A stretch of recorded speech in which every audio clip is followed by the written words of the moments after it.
everyone. We are in the midst of Jesus and his explosive parables, and more specifically, we are looking at the parable of the Good Samaritan. This is actually part 3 on this parable, and we'll jump back into the parable in just a few moments. What I'd like to do just real quick is just say a huge thank you to all of you who support Walking the Text. We are a crowdfunded nonprofit organization that gets to send these teachings to people all around the world because of your immense generosity.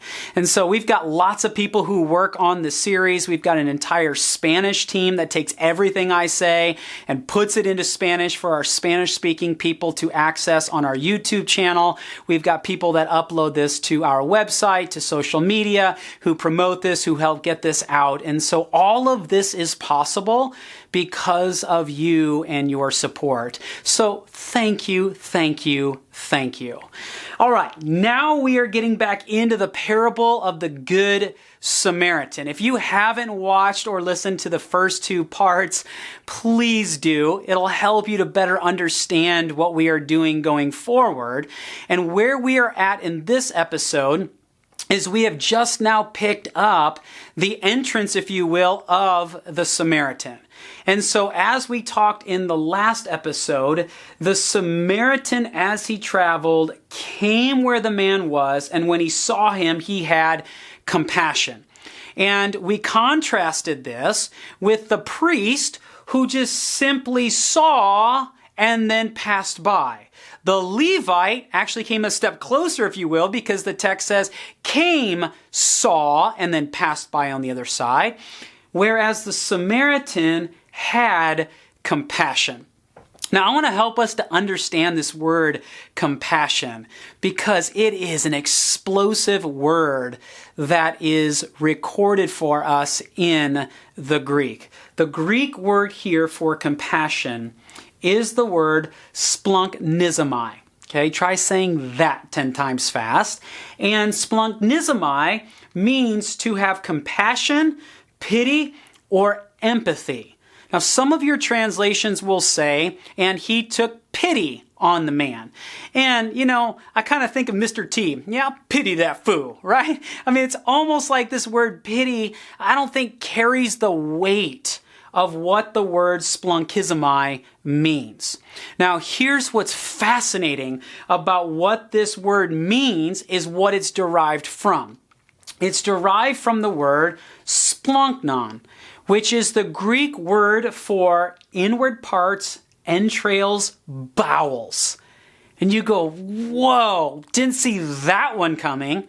Well, you know how in our language we talk about, well, I just feel it in my heart. Right? We make the heart like a thinking, feeling organ, but it's not. It pumps blood. It keeps us alive. But you go, well, that's just kind of a figure of speech. Yep, exactly. For them, the bowels or the entrails is that seat of deep emotion. And so when we are told that the Samaritan had compassion, it carries this idea that he feels the situation in his gut, like it makes his stomach churn when he sees this man who is in need. And as we talked in that last episode, to shift the focus, to not be first and foremost about, well, what does this mean for me and my safety or my convenience or my self-preservation, but what are the implications for this person if I don't stop and help? This is what the Samaritan has done. Now, we're going to talk about the significance of the Samaritan, and we're going to go into greater detail about what the Samaritan does in the next episode. But just notice what unfolds after Jesus tells the audience that he had compassion. He felt for the man in need.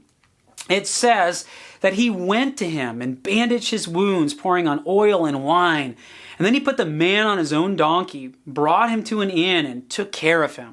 And the next day he took out 2 denarii and gave them to the innkeeper.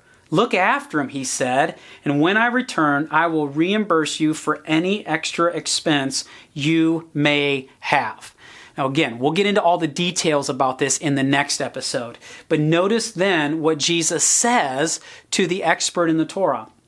He says, which of these three do you think was a neighbor to the man who fell into the hands of robbers? And the guy responds, the expert in the law replied, the one who had mercy on him. And Jesus said, go and do likewise. Now here's what's so impactful about what just unfolded. Now this is just kind of a high level detail, but we have all of these verbs that are given to talk about what the Good Samaritan did. And 5 of those are the same word. It's the word touch. You got touch, touch, touch, touch, touch, which on the one hand could imply that maybe it does have something to do with the ritual impurity and that tension we talked about in the last episode, or it may just speak to the action, the personal action of the Samaritan to help this man who was in need. You see, when Jesus asked the expert, like, which one was a neighbor to the man who was in need, and the dude responds with the one who had mercy on him, Jesus affirms this by saying, go and do likewise. Now here's where the language again is so explosive, is around this word mercy. The word mercy in the Greek is the word elios. And the word elios is a word that means compassion displayed through action, right? It's not just compassion, the splankizomai, it's also in action, and that is wrapped up in this word elios. Now, I think that compassion, displayed through action is great. The word that I actually like a little bit better is the word empathy displayed through action. Now, why empathy versus compassion? Well, it is a bit of splitting hairs, but this word empathy, at least for me, has become an incredibly significant word over the last few years. And typically, people will say synonymously with the word empathy is the word sympathy. And here's where I feel like that breaks down a little bit, is that if somebody is in a bad situation and somebody has sympathy for them, then almost in a crass way, you could say that somebody was saying on behalf of the other, well, it kind of stinks to be you in that situation. Now, I recognize that that's just a little bit crass, but here's what I love about the word empathy, is that empathy is a word that connotes the idea of getting into someone else's shoes, to walk in their footsteps, to not just try to understand their situation from a distance, but doing everything that is possible to get into their shoes. Now, you could definitely say, well, that's compassion.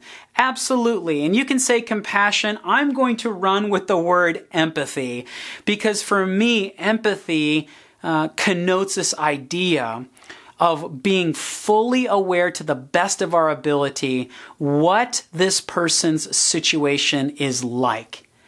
And it starts again with this movement in the gut. The Samaritan, splanknizomai, felt it in his gut what this man was going through.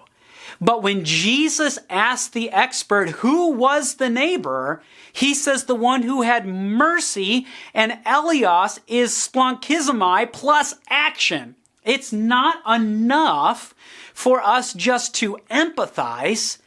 It's to empathize and then respond in some kind of loving action to this person. And so when Jesus again starts off and says, and who is my neighbor, right? That's what the expert is asking Jesus. As we talked in the last episode, Jesus said, okay, this is the question that you're asking, but we need to reframe this. We need to think about this question differently. And so when Jesus reframes it, he says, which of these three do you think was a neighbor to the man who fell into the hands of robbers? And we made this observation that this parable is not about identifying who is a neighbor.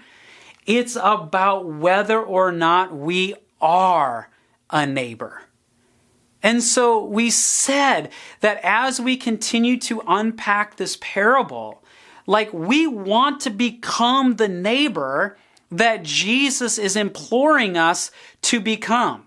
To be the kind of neighbor that is embodied in what the Samaritan does in this story.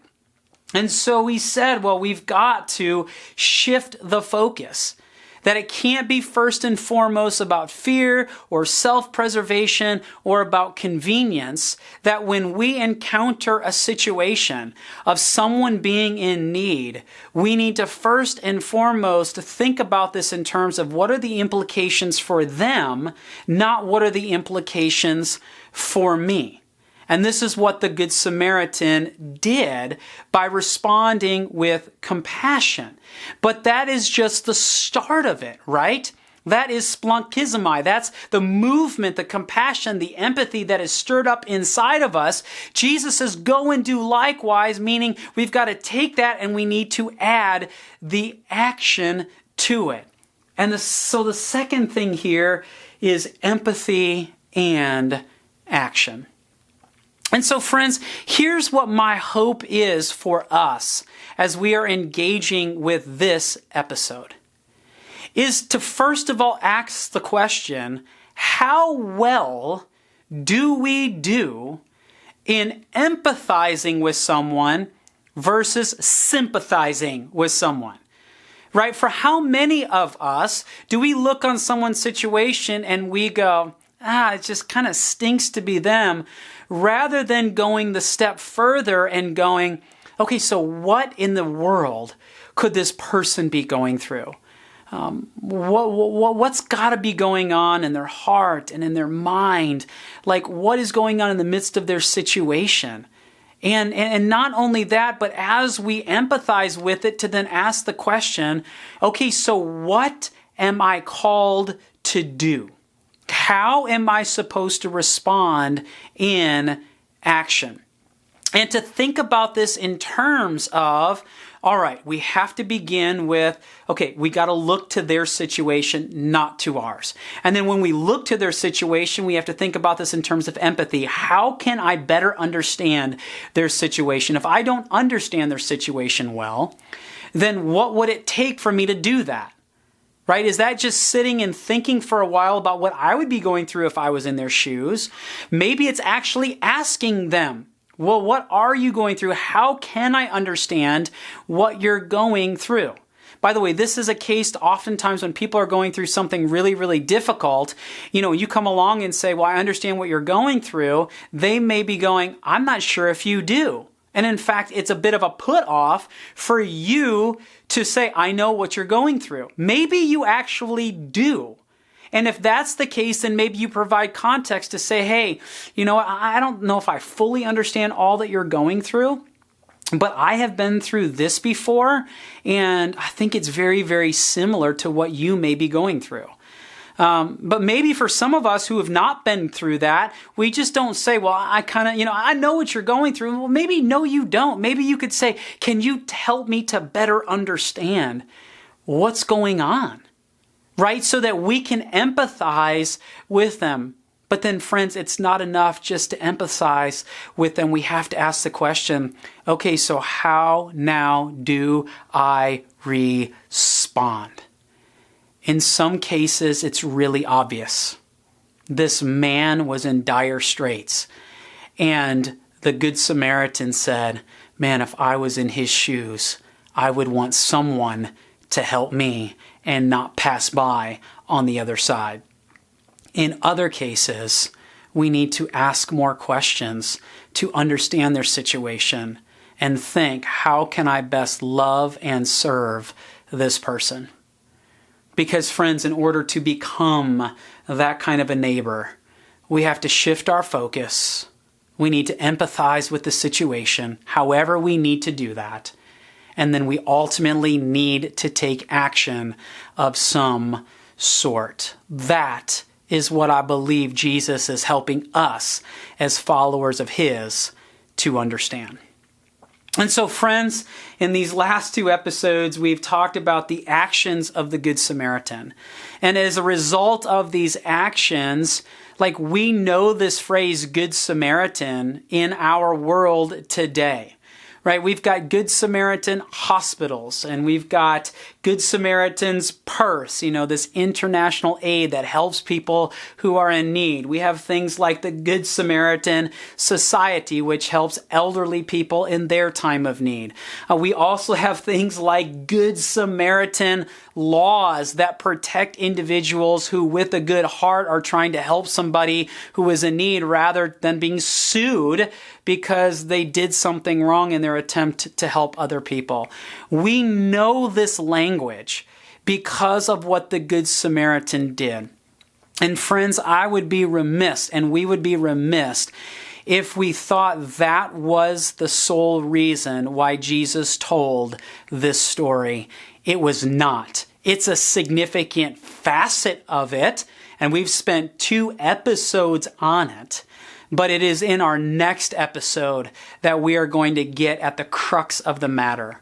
What would have had Jesus' audience just standing there in utter disbelief, for the disciples that were looking for the exit signs to get out of there, because Jesus told this story for an even bigger reason, and we're going to look at that next week. But for now, you can go to Walking the Text if you're watching this on YouTube. If you are watching on YouTube, like this video, hit the notification bell so that you don't ever miss a teaching. But if you are already at Walking the Text, you will know that we have a list of questions that will help you go deeper with this episode. And as always, we've got resources for you to unpack differing opinions and scholars on these parables. And those resources will be there, of course, throughout this series and anytime we do a teaching where there are additional resources. So friends, thanks so much for watching. Thanks for listening, and may you walk out this text well in your life.